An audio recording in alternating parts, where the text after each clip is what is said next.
சாட்சியாக இருக்கிற என் தேவனுக்கு நான் நன்றி செலுத்துறேன். தகுதியே இல்லாத என்ன கூட இந்த இடத்துல அவருக்கு முன்பாக என்னை சாட்சியாக நிறுத்தினதுக்காக ஆண்டவருக்கு ஸ்தோத்திரம். கடந்த வருடம் அப்போலோவில் என் கணவர் வேலை செய்து கொண்டிருந்தார்.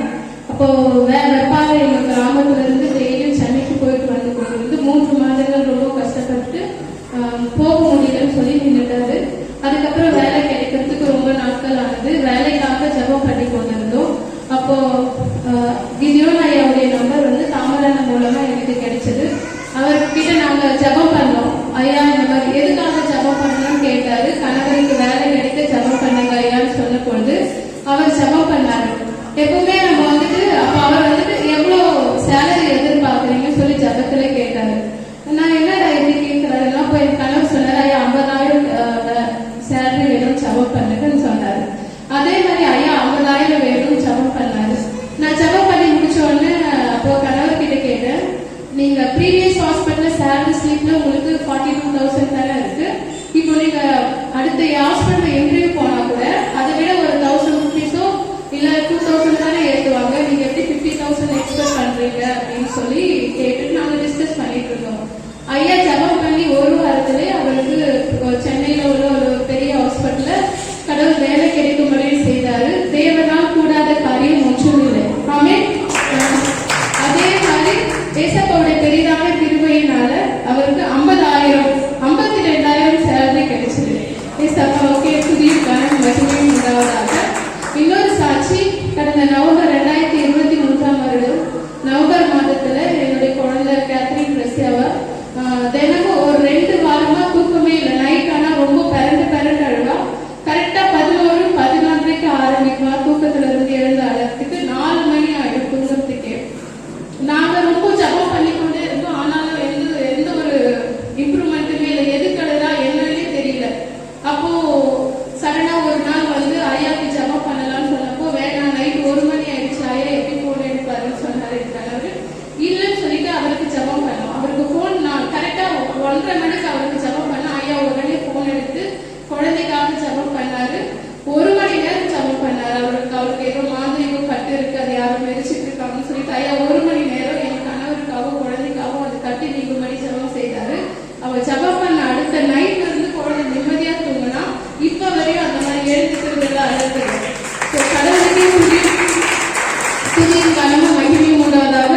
ஐயா வந்து எந்த நேரத்தில் கூப்பிட்டாலும் எங்களுக்கு உதவி செய்து ஜெபித்ததுக்காக அவருக்கு நன்றி செலுத்துறேன்.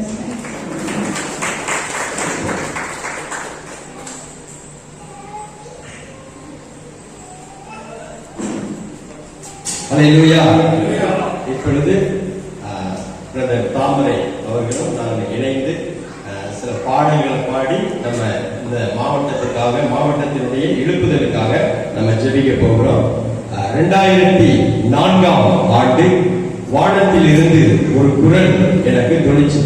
கன்னியாகுமரி முதல் காஷ்மீர் வரைக்கும் ஜெபத்தை ஆரம்பிக்க வேண்டும் என்கிற பிதாவினுடைய குரல் துணிச்சு.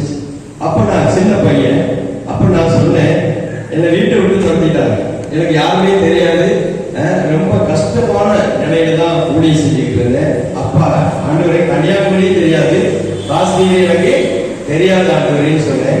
அப்ப மீண்டும் அந்த குரல் துணிச்சது, நானே இந்த திட்டத்தை நிறைவேற்றுவேன், நானே அதனுடைய பொறுப்பை ஏற்றுக்கொள்கிறேன் என்று ஆண்டவர் திருமணப்படுத்தினார்.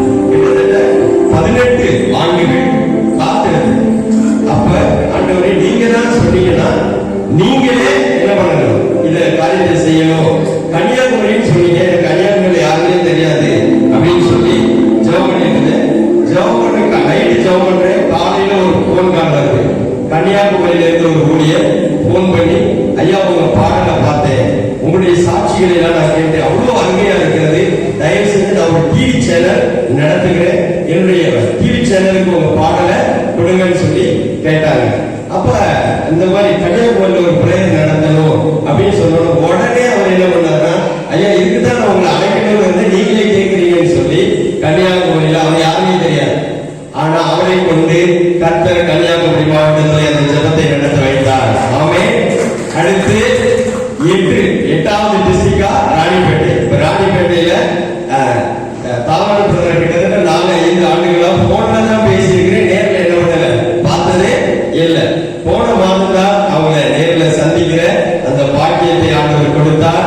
அப்பொழுது அவர்களுக்காக ஜெபித்த பொழுது ஆண்டவர் இவர்கள் மேல் வைக்கப்பட்ட தேவனுடைய திட்டத்தை வெளிப்படுத்தினார். இவர்களை தேவன் ஊழியத்துக்கு அழைத்திருக்கிறதையும், இவர்கள் மேல் சில கிருபைகளையும் வரங்களையும் வைத்திருக்கிறதையும், அந்த ஊழியத்தை இந்த பட்டணத்திலே, இந்த மாவட்டத்திலே நான் வெளியே கொண்டு வர போகிறேன் என்று பிதாவாகிய தேவனுடைய சித்தம் இந்த நாளில் நிறைவேறுகிறது. அல்லேலூயா, அல்லேலூயா.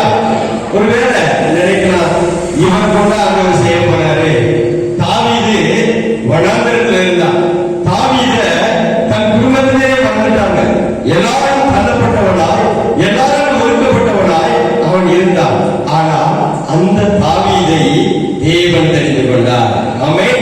அவனுடைய தேவனுடைய இருதயத்துக்கு ஏற்ற இருதயம் தாவீதுடைய இருதயமாய் இருந்தபடினால் தாவீதை தேவனாகிய கர்த்தர் சமஸ்த இஸ்ரவேலுக்கும் ராஜாவாக அபிஷேகம் பண்ணினது போல இந்த பட்டணத்துல, இந்த தேசத்துல இவங்களை கொண்டு மகிழ்ச்சி